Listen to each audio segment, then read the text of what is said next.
The empty seat, the transport ship Starway.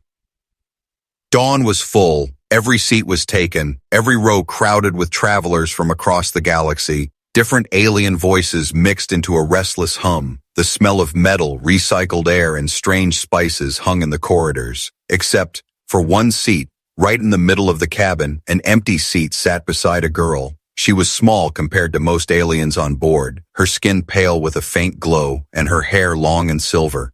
She sat perfectly still, hands folded in her lap, silver eyes looking down at the floor. Her silence was heavy, like a shadow in the noise of the ship. No one went near her. Passengers walked past quickly, some whispering, some looking away. A tall insectoid leaned close to his friend and muttered, "That's her. The one from Valus Prime. Stay away." The friend's eyes widened, and they hurried to another row. It was as if the seat beside her carried a curse. Then the door at the far end hissed open. A man stepped inside. Human, tall, broad-shouldered, wearing a dark engineering uniform with faint silver lines running through it. A heavy tool case hung from his shoulder. He scanned the cabin for a place to sit. No space, every seat full, every aisle blocked. Except for the one beside the silent girl. The passengers saw him looking at it and stiffened. An old reptilian alien coughed and said quietly, "Don't." But the human didn't slow down. He walked straight down the aisle, his boots echoing on the metal floor. When he reached the empty seat, he stopped, looked at the girl, and then without a word sat down. The cabin seemed to freeze for a moment. Conversation stopped, eyes turned toward them. No one could believe it. He had chosen that seat. The girl didn't look at him at first. She kept her eyes down as if pretending not to notice, but he could see her hands tremble slightly. He rested his tool case under the key seat, leaning back. "I'm Blake," he said simply. She didn't answer. From the corner of his eye, Blake noticed the others still staring. Some looked nervous, some angry, some even afraid. He frowned, wondering what could cause such tension. Then he saw it. Just for a moment, as the girl shifted her hand, a faint mark glowed on her wrist. It was small, shaped like a circle with strange lines cutting through it. Blake's heart gave a slow, heavy beat. He had seen that mark before. Classified war reports, sealed human military files, whispers of something called Starbinder. The girl must have noticed him staring because she pulled her sleeve down quickly. "You shouldn't sit here," she said softly, still not meeting his eyes. "Why not?" Blake asked, his voice calm. "They will come for me," she whispered, almost too quiet to hear. Her tone wasn't fearful. It was certain. Blake leaned back, studying her. "I don't scare easy," he replied. For a moment, neither spoke. The ship's engines hummed. The lights above flickered slightly. Some passengers had gone back to talking in low voices, but many still kept glancing at the two of them. Blake was used to working in dangerous places, warships, asteroid mines, deep space wrecks, but he could feel that this was different. This wasn't just tension, it was waiting, like the whole ship was holding its breath. Suddenly the lights flickered again, this time longer. The hum of the engine shifted into a deeper, slower rhythm. A murmur went through the cabin. Then a warning tone echoed from the intercom. "All passengers remain seated. Incoming vessel detected," the captain's voice announced. The words were followed by a sharp silence. Blake's gaze went to the window beside them. Far in the black of space, a shadow appeared, growing larger every second. Not one ship, but several, their sleek black hulls reflecting no light. They moved like predators closing in. Around the cabin, aliens whispered urgently, some clutching armrests, others shaking their heads in despair. The girl's hands tightened together in her lap. "They found me," she said quietly.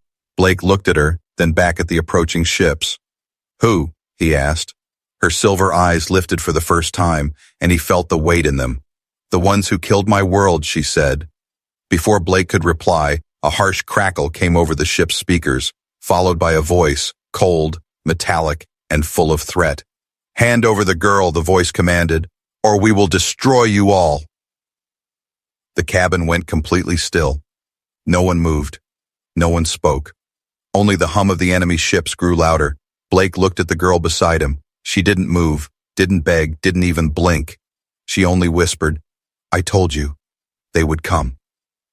And for the first time, Blake realized this wasn't just an empty seat. It was a seat in the middle of a war. The mark, The enemy ships surrounded the starway Dawn like wolves circling prey. Their dark hulls blocked the stars, their weapons glowing a cold blue.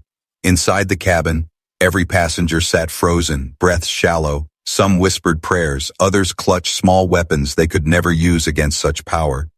The captain's voice returned, tight with fear. "Stay calm, passengers, we are negotiating." But Blake knew that tone. There was no negotiation here, only stalling. He glanced at the girl beside him. She sat very still, her silver eyes locked on the floor, but Blake could see the faint pulse of light beneath her sleeve.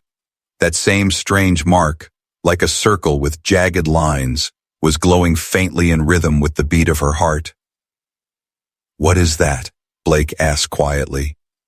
The girl hesitated, then pulled her sleeve up just enough for him to see. "It's called the Starbinder," she said softly. Her voice was calm, but there was something ancient in the way she spoke the name. Blake leaned closer. "I've heard that name. Classified human files," he muttered. "It's supposed to be a weapon." Her eyes met his for the first time since he sat down.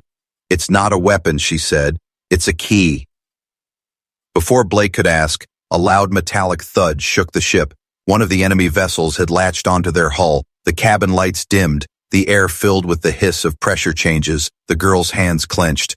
"They're boarding," she whispered. Around them, passengers shifted in their seats, some trying to move away, others just staring.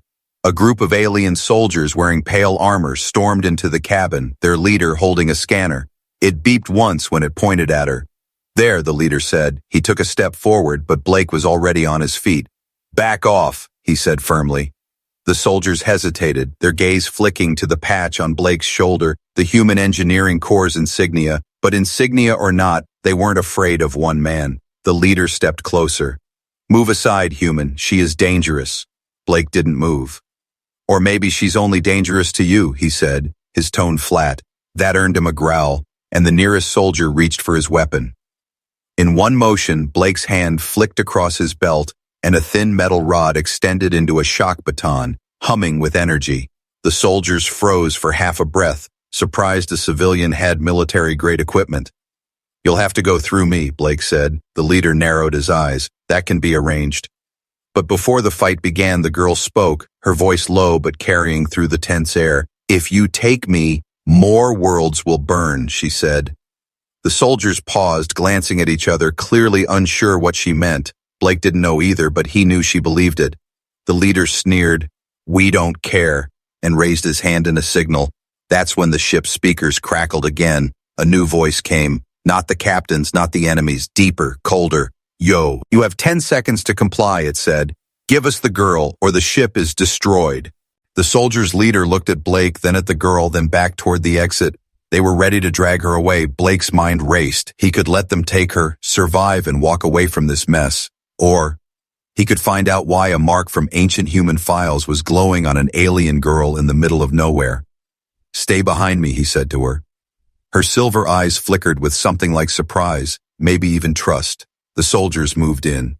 Blake stepped forward, shock baton raised, his engineering suit humming as hidden systems activated under the fabric. The cabin's atmosphere felt thick, the kind that comes right before a storm. Outside the windows, the enemy's largest ship was charging a main cannon. The blue glow grew brighter, casting cold light across the faces inside. Every passenger knew what that meant. One shot and they'd all be gone. Then Blake noticed something. The girl's mark was glowing brighter now, pulsing faster. "Can you stop that cannon?" he asked quickly. Her answer was quiet but steady. "If we reach the surface of a certain planet, yes." "Then hold on," Blake said. Before the soldiers could react, he grabbed her wrist, the glow flaring between them like lightning. The ship's lights surged, panels flickering, and for a split second, the entire transport seemed to hum with an ancient energy. The soldiers stepped back in shock. The leader shouted into his comm, "She's activating it." Blake didn't know what it was, but he knew one thing. He had just chosen his side, the standoff. The soldiers' armor clinked as they spread out, blocking both ends of the aisle. Passengers leaned away, pressing themselves against the seats, some hiding their faces, others staring in frozen fear. The glow from the girl's wrist lit the space between her and Blake like a heartbeat made of silver fire. "Deactivate it," the soldier leader barked, his voice sharp and metallic. The girl didn't answer. Blake stood in front of her, his shock baton raised, his stance steady. "You want her?" Blake said. "You're going to have to explain why." The leader tilted his head as if Blake had said something foolish. "She is a weapon in living form," he said. "Our orders are to contain her before she awakens the relic." Blake's jaw tightened. "I've seen relics," he replied, "and I've seen weapons. Neither ever chose to sit quietly in a transport seat." A murmur went through the crowd. The leader's hand twitched, a silent signal. Two soldiers stepped forward, weapons raised. Blake's fingers brushed the side of his engineering suit, tapping a control patch. The hum of his baton deepened, small arcs of electricity dancing along its length. "Step closer and you'll find out what happens when human engineering meets alien armor," Blake warned. The soldiers hesitated, not because of fear, but because their scanners had begun to flash warnings. The glow from the girl's wrist was interfering with their systems. Weapons flickered, armor panels buzzed as if something unseen crawled through their circuits. Then the ship's intercom cut through the standoff. "Enemy vessel charging primary weapon," the captain's strained voice announced. Passengers gasped. A few began to cry. Through the windows, the massive enemy flagship loomed closer, its main cannon burning brighter with lethal energy. The girl finally spoke, her voice low but sharp. "If they fire, the shockwave will tear the ship apart," she said. The soldier leader smirked. "Which is why we must remove you before you react." Blake caught that word. React. "You mean fight back," he said. The leader didn't deny it. The hum of the cannon outside was deep enough to be felt in the floor. Blake knew there were seconds left before all choices ended in fire. He looked at the girl. "You said you could stow up them if we got to a planet. How far?" "2 jumps from here," she said, "but this ship's drive is too slow." Blake's eyes narrowed. "Not if I make it faster." The leader gave a sharp hand signal and his soldiers stepped forward again. Blake moved, not back, but forward, closing the gap. His baton swung in a precise arc, striking the first soldier's weapon, sending a jolt that fried its targeting core. The second soldier lunged, but Blake sidestepped and struck the armor joint at the neck. Sparks flew, the soldier staggered, gasps filled the cabin. No one had expected the human to move like a trained combat engineer, fast, efficient, no wasted motion. The leader growled and stepped in, raising a blade-like weapon. Blake blocked, the clash sending a sharp crack through the air. They locked eyes. "You don't know what she is," the leader said, pressing forward. Blake gritted his teeth. "I know enough. She's someone you're afraid of." The girl's glow flared again, brighter this time. Panels above their heads sparked, lights flickering wildly. The soldiers' comms erupted in static. Blake seized the moment, twisting the leader's weapon arm and shoving him back. "Captain," Blake shouted toward the front of the cabin, "reroute all engine controls to my console, now!" The captain hesitated, then replied over the intercom, "If you can get us out of here, human, do it." Blake grabbed his tool case, yanking out a compact interface device. He plugged it into the cabin's control panel, fingers moving with practiced speed. The girl watched, her glow steady now, almost as if syncing to his rhythm. The enemy flagship's cannon was seconds from firing. The hum had become a roar. Blake overrode the safety limiters on the ship's hyperdrive. Warning alarms screamed across the cabin. Passengers braced themselves. "Hold on," Blake said without looking back. The leader tried one last rush, but the girl raised her glowing wrist toward him. A pulse of silver light burst outward. Not heat, not force, but something that made his armor freeze and his body go rigid. He collapsed without a sound. Blake hit the final command. The Starway Dawn roared to life, engines pushing beyond their design. The enemy cannon fired. A beam of pure energy tore through the space they had just occupied, missing by meters as the ship vanished into the streaks of hyperspace. Inside, passengers slumped in relief, though fear still clung to the air. Blake turned to the girl. "You just saved us," he said. She shook her head. "No, we just delayed them." Her voice was calm, but her eyes told the truth. This was only the beginning, the engineer's plan. The Starway Dawn hurtled through hyperspace. The stars outside were long streaks of light, But inside the ship, no one relaxed. Every passenger knew the enemy would follow. They always did. Blake knelt by an open panel near the front of the cabin. Tools spread around him. The ship's systems hummed nervously, the hyperdrive groaning from the strain he had forced on it. "This engine wasn't built to do what I just made it do," Blake muttered. The captain stood behind him, her voice sharp. "Then fix it before we all fall out of hyperspace into a black hole." The girl sat nearby, quiet as always, her silver eyes following every movement of his hands. Her glowing mark had dimmed now, but Blake could feel the strange hum in the air whenever she was close. It wasn't just light, it was energy, ancient and alive.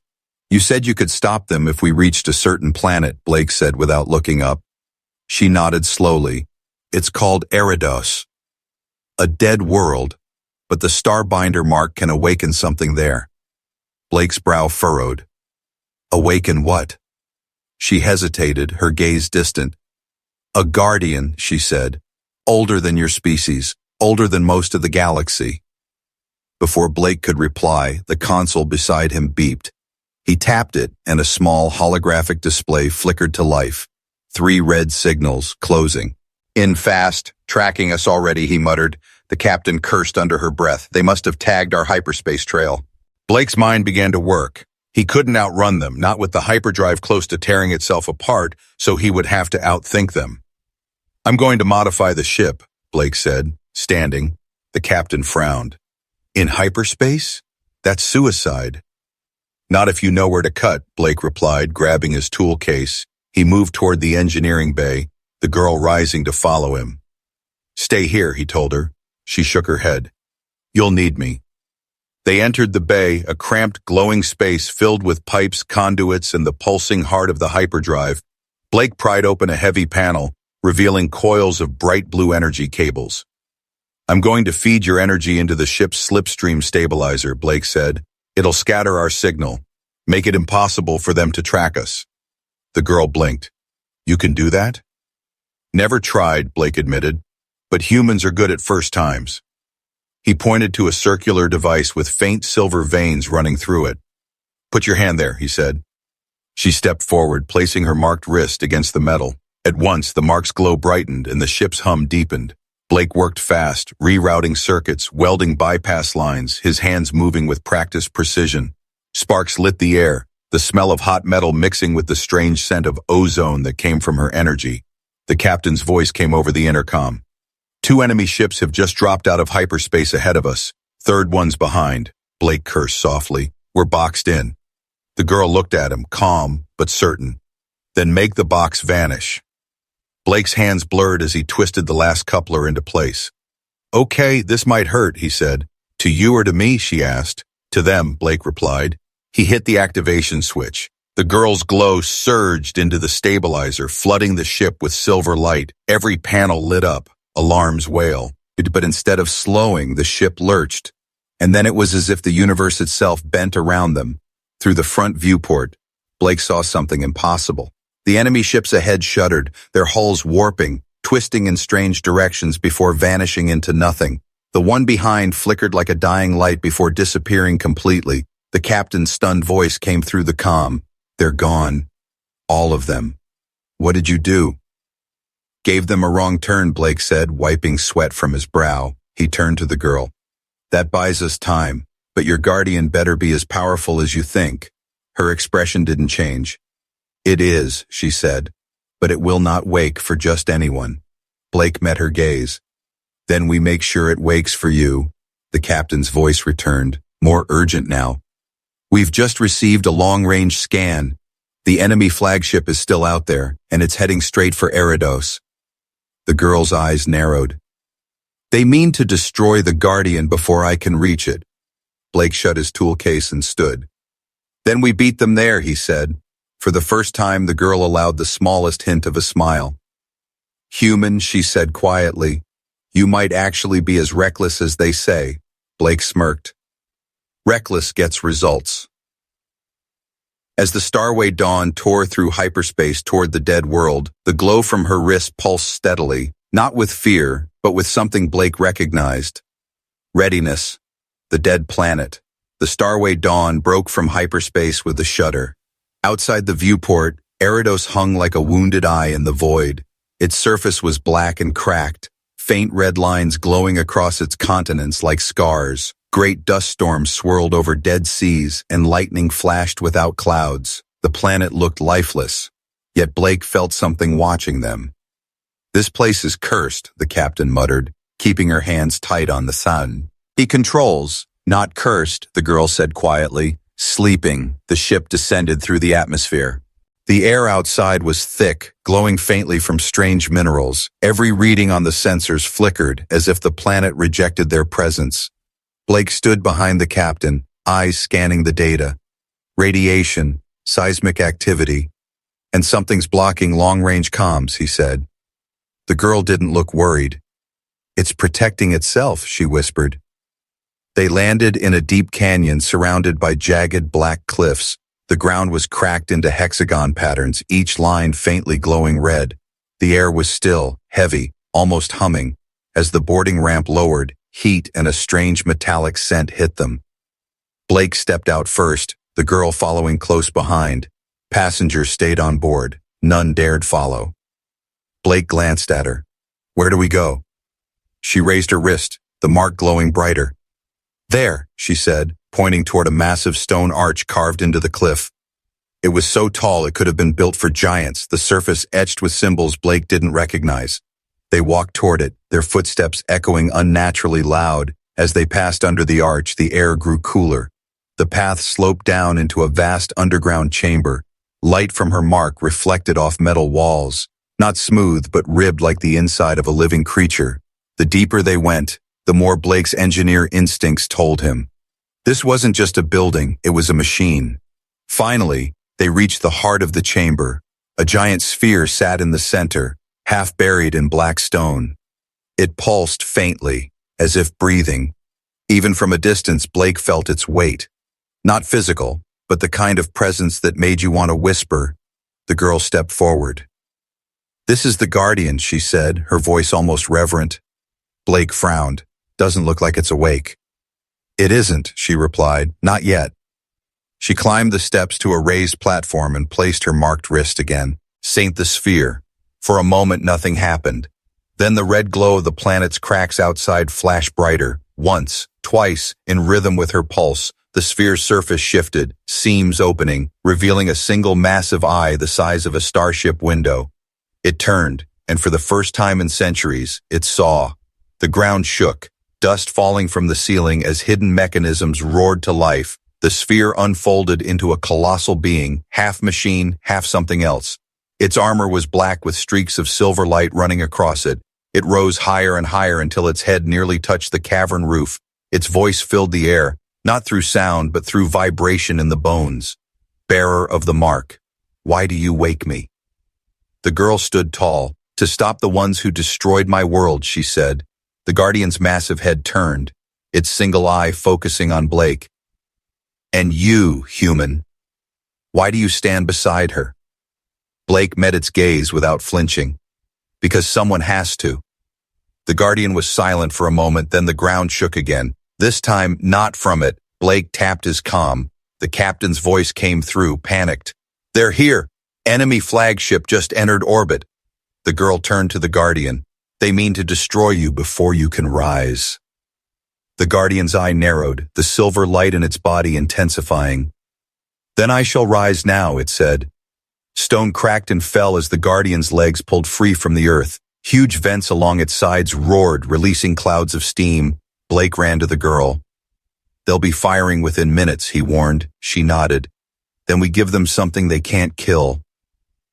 The Guardian stepped toward the canyon entrance, each footfall shaking the ground like thunder. Above, the first enemy blast hit the cliffs, sending molten rock raining down. But the Guardian didn't stop. Its massive arm rose, and from its palm, a beam of pure silver light cut through the sky, striking the enemy's lead ship. The blast tore it in half before it could fire again. Blake grinned despite himself. "Guess it's awake, he muttered. The girl's silver eyes never left the battle above. "This is only the beginning," she said, her voice calm but certain, awakening the Guardian. The canyon walls shook as the Guardian rose to its full height, Dust clouds rolled down the cliffs, scattering into the burning sky. Above, the enemy flagship's shadow blotted out the sun, its massive cannons glowing like molten eyes. Smaller attack craft swarmed around it, spiraling downward toward the canyon like vultures. The Guardian took one slow step forward, the ground trembling under its weight, then another step, faster, more certain, its movements growing sharper as if ancient strength was returning to its limbs. Silver light streaked along its black armor, each pulse syncing with the girl's glowing mark. She stood at the base of the giant's leg, her eyes closed, breathing steady. She wasn't just controlling it, she was part of it. Blake's instinct screamed as he saw enemy dropships breaking through the clouds. "They're trying to land troops," he shouted. The Guardian raised an arm, and a blast of energy ripped through the sky, vaporizing 3 dropships in an instant, but more kept coming.